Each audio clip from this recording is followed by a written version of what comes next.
నమస్తే BCN news కి స్వాగతం. నా పేరు నీలిమ. ముందుగా ముఖ్యాంశాలు. పులివెందులలో సీఎం జగన్ నామినేషన్. పులివెందులలో మెడికల్ కళాశాల కళను త్వరలోనే సాకారం చేస్తానని హామీ.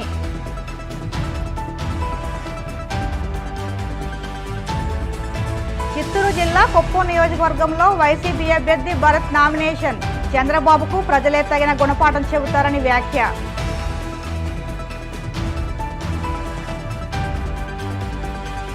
గాజువాక అసెంబ్లీ నియోజకవర్గానికి మంత్రి అమర్నాథ్ నామినేషన్. విశేష సంఖ్యలో తరలివచ్చిన విమలకు కృతజ్ఞతలు.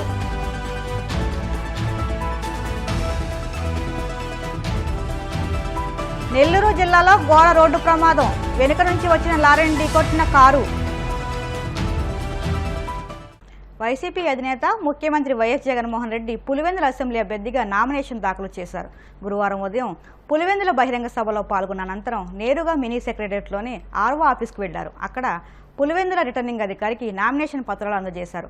ఈ కార్యక్రమంలో కడప ఎంపీ అవినాష్ రెడ్డి పాల్గొన్నారు. జగన్ పర్యటన సందర్భంగా పులివెందుల జై జగన్ నినాదాలతో దద్దరిల్లింది. స్థానిక సిఎస్ఐ గ్రౌండ్లో ఏర్పాటు చేసిన బహిరంగ సభలో పాల్గొన్న సీఎం జగన్ పులివెందులే తన ప్రాణం అంటూ భావోద్వేగంగా ప్రసంగించారు. అదే సమయంలో చంద్రబాబు అండ్ కో కుట్రలను తీవ్రంగా ఎండగట్టారు. వైఎస్ఆర్ కుటుంబ సభ్యులుగా చెప్పుకుంటూ రాజకీయం చేస్తున్న కడప కాంగ్రెస్ ఎంపీ అభ్యర్థి షర్మిల, ఆమెకు మద్దతుగా నిలిచిన వివేక కూతురు సునీతలపై సీఎం జగన్ తీవ్ర స్థాయిలో ధ్వజమెత్తారు. దివంగత వైఎస్ఆర్పై కుట్రలు చేసిన వాళ్లతో తన చెల్లెమ్మలు చేతులు కలపడం దుర్మార్గమని, ప్రజలు ఈ చెడిపోయిన రాజకీయాలను గమనిస్తున్నారని అన్నారు. కష్టకాలంలోనూ పులివెందులు తనకు అండగా నిలిచిందని, నియోజకవర్గానికి మెడికల్ కాలేజీ కళను త్వరలోనే సాకారం చేస్తానని అన్నారు. చిత్తూరు జిల్లా కుప్పం నియోజకవర్గంలో వైసీపీ అభ్యర్థి కేఆర్జే భరత్ నామినేషన్ దాఖలు చేశారు. ఈ కార్యక్రమానికి మంత్రి పెద్దిరెడ్డి రామచంద్రారెడ్డి హాజరయ్యారు. ఈ సందర్భంగా మంత్రి పెద్దిరెడ్డి రామచంద్రారెడ్డి మాట్లాడుతూ నామినేషన్ యాత్ర విజయయాత్రగా కనిపిస్తుందన్నారు. చంద్రబాబుకు కుప్పంలో ప్రజలే బుద్ధి చెబుతారని అన్నారు. ఈ ర్యాలీ చూశాక భరత్ ఖచ్చితంగా విజయం సాధిస్తారని అర్థమవుతుందని, ఎంపీగా రెడ్డప్పను భారీ మెజార్టీతో గెలిపించాలని కోరుతున్నామని అన్నారు. ఉమ్మడి జిల్లాకు ఎప్పుడొచ్చినా చంద్రబాబు తనపై విమర్శలు చేస్తున్నారని, చంద్రబాబుకు ప్రజలు ఓట్ల ద్వారా బుద్ధి చెబుతారని అన్నారు. కుప్పం ప్రజలు ఎవరూ చంద్రబాబు నమ్మే స్థితిలో లేదన్నారు.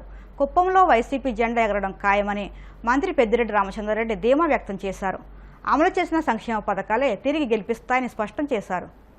నాకు తెలిసి కుప్పం చరిత్రలో ఎప్పుడూ కూడా ఇంత పెద్ద ర్యాలీతో నామినేషన్ చేయలేదని నా బలమైన విశ్వాసం.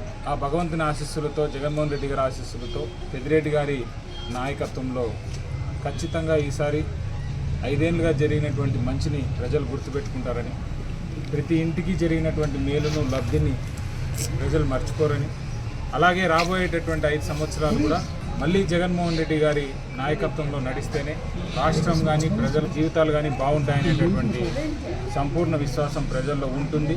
అదే ఓటు రూపంలో మారి 13వ తారీఖు జరగబోతున్నటువంటి ఎలక్షన్లలో వైఎస్ఆర్సీపీ ఫ్యాన్ గుర్తు మీద ప్రజలందరూ కూడా ఓటు వేసి అఖండ మెజారిటీతో కుప్పం నియోజకవర్గాన్ని కూడా వైఎస్ఆర్సీపీ ఖాతాలో వేసుకుంటారనేటటువంటి విశ్వాసం, నమ్మకం మాకుంది. ప్రజలందరినీ కూడా నేను మనస్ఫూర్తిగా వేడుకుంటా ఉన్నాను.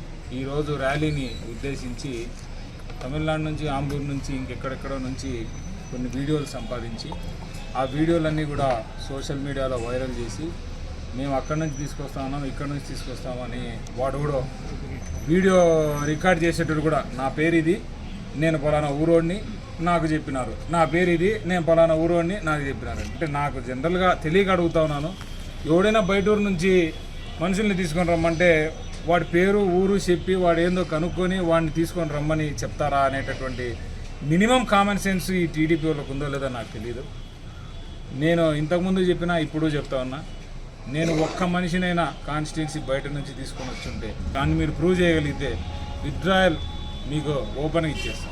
మీ నామినేషన్లో మీరు చేసుకున్నటువంటి ఈ చెత్త పనులు, ఏదో చేష్టలన్నీ కూడా మేము చేస్తామనేటటువంటి భ్రమలో మీరుంటే మాత్రం మాకు అంత అవసరం లేదు, ఆ గాచారం మాకు లేదు.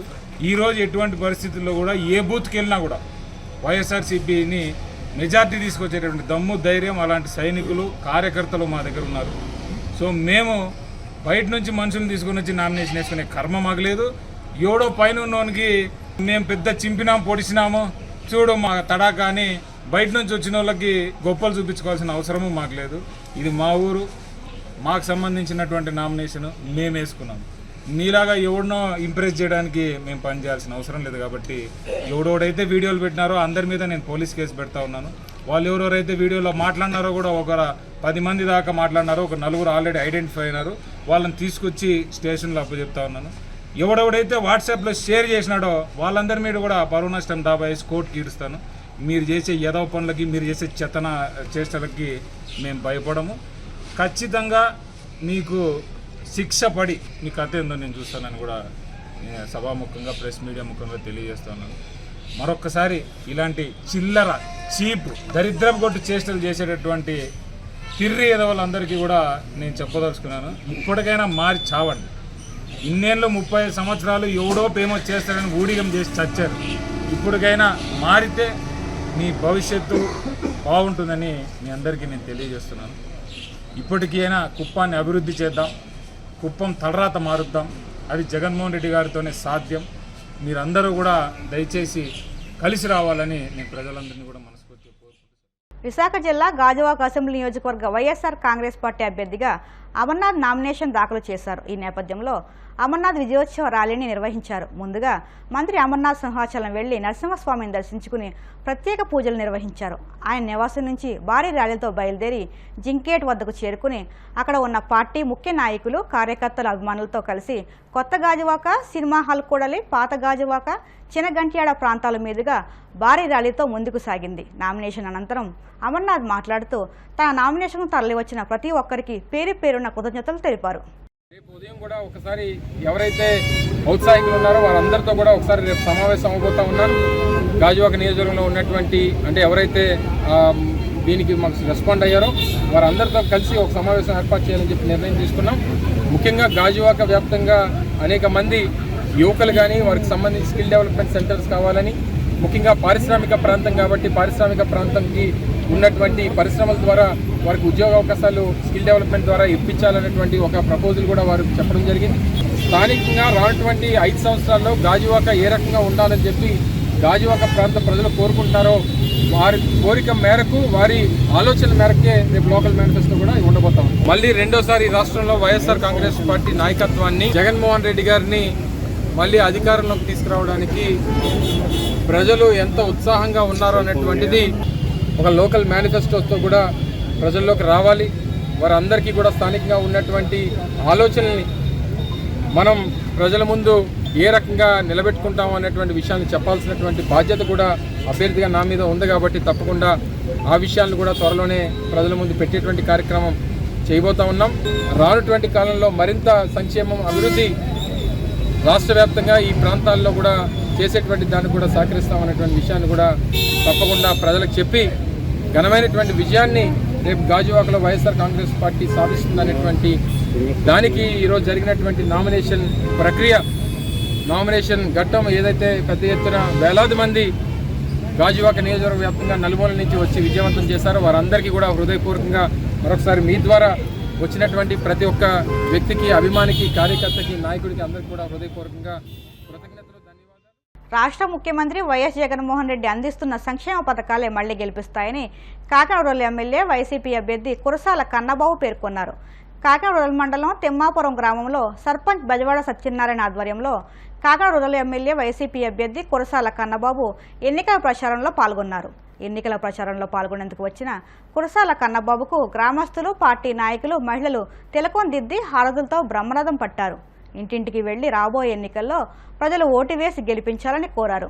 ఈ కార్యక్రమంలో మండల vice president Virisha, MPTC Muddana Venkataraju, పలువురు మహిళలు పాల్గొన్నారు. అపూర్వమైన మీరే చూశారు. వారే ఎదురొచ్చి స్వాగతం పలికి తప్పకుండా జగన్ అన్న గెలుస్తాం, తప్పకుండా వైఎస్ఆర్ పార్టీ గెలిపిస్తాం, మిమ్మల్ని గెలిపిస్తామని చెప్తున్నారు.